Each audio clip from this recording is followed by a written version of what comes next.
Kematian Yesus di kayu salib adalah puncak dari karya keselamatan.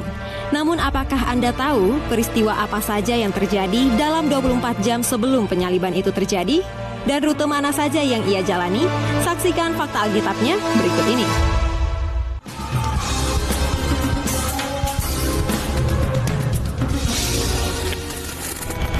Kitab-kitab Injil mencatat kisah penangkapan, penyaliban, dan kematian Yesus dengan lengkap.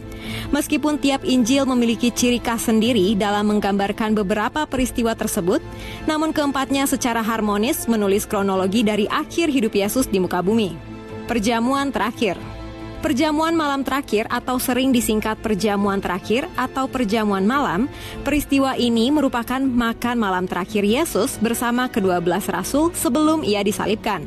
Peristiwa ini ditulis dalam Injil Matius 26 ayat 17-29, Markus 14 ayat 12-25, Lukas 22 ayat 7-38, dan Yohanes 13 ayat 1-38. Dalam perikop-perikop ini, Lembaga Alkitab Indonesia memberi tajuk Yesus makan Paskah dengan murid-muridnya.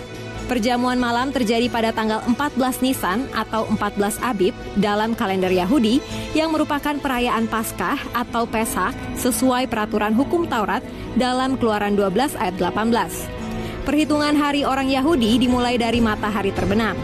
Dalam perjamuan malam, ada beberapa hal atau peristiwa penting antara Yesus dan murid-murid seperti pembasuhan kaki yang dilakukan Yesus kepada murid-murid. Yohanes 13 ayat 1-17. Penetapan sakramen perjamuan kudus yang hingga saat ini menjadi bagian sentral dalam banyak liturgi gereja-gereja. Markus 14 ayat 22-25. Pemberitahuan mengenai murid yang mengkhianatinya. Beberapa pengajaran setelah perjamuan terakhir. Yohanes pasal 13-17. Seperti perintah saling mengasihi, perihal rumah Bapa, janji penghibur, tentang pokok anggur yang benar, bertekun, pekerjaan penghibur, duka cita yang mendahului kemenangan dan doa Yesus untuk murid-murid. Berdoa dan ditangkap di Taman Getsemani. Setelah perjamuan malam usai, Yesus dan murid-murid kemudian pergi ke Taman Getsemani di daerah Bukit Zaitun untuk berdoa. Lukas 22 ayat 39-46. Ia lalu meminta Rasul Petrus, Yohanes, dan Yakobus untuk menemaninya dan meminta murid-murid yang lain untuk tetap berjaga dan berdoa.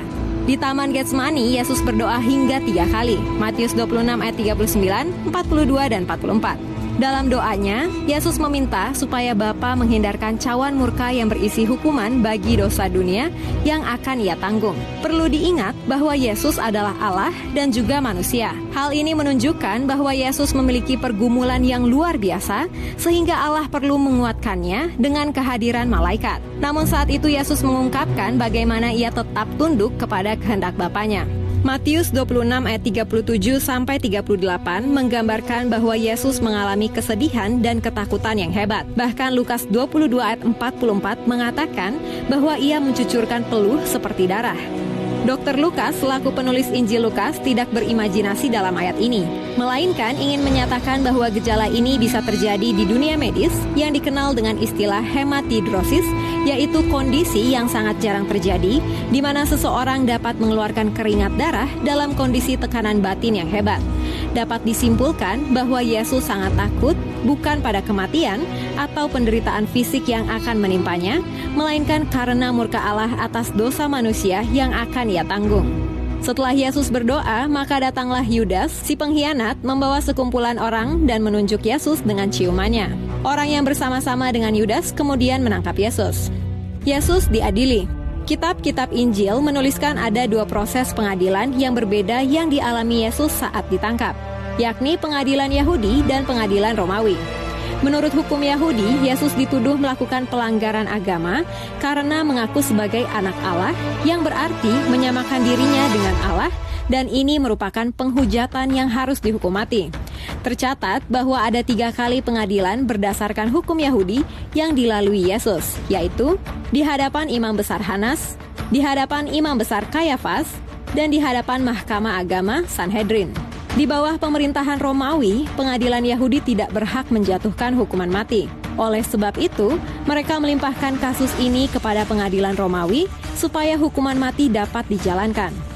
Dalam hal ini, Yesus juga mengalami 3 proses pengadilan menurut hukum Romawi.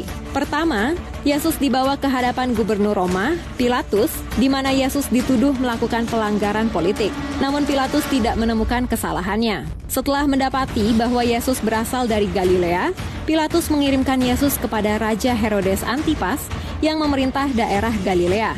Namun Herodes kembali tidak mendapati kesalahan pada Yesus, lalu mengirimkannya kembali kepada Pilatus. Terakhir, Pilatus mengadili Yesus di atas kursi pengadilan resmi dan menjatuhkan hukuman mati dengan disalibkan.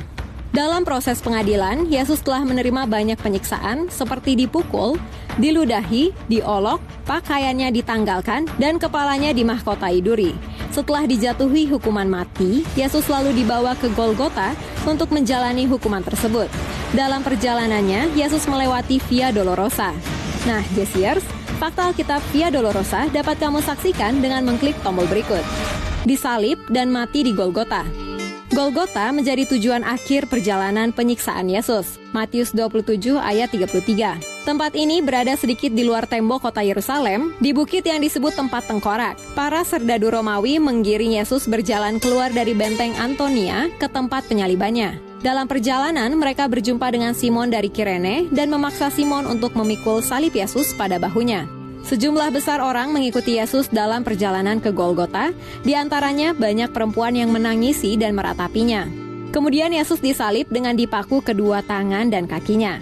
Yohanes 20 ayat 25. Ia mulai digantung di salib sejak sekitar pukul 9 pagi. Markus 15 ayat 25. Tetapi sebuah peristiwa tak biasa terjadi. Pada pukul 12 siang sampai pukul 3 sore, kegelapan melanda daerah itu. Matius 27 ayat 45. Diperkirakan Yesus mati di antara pukul 3 sampai 6 sore.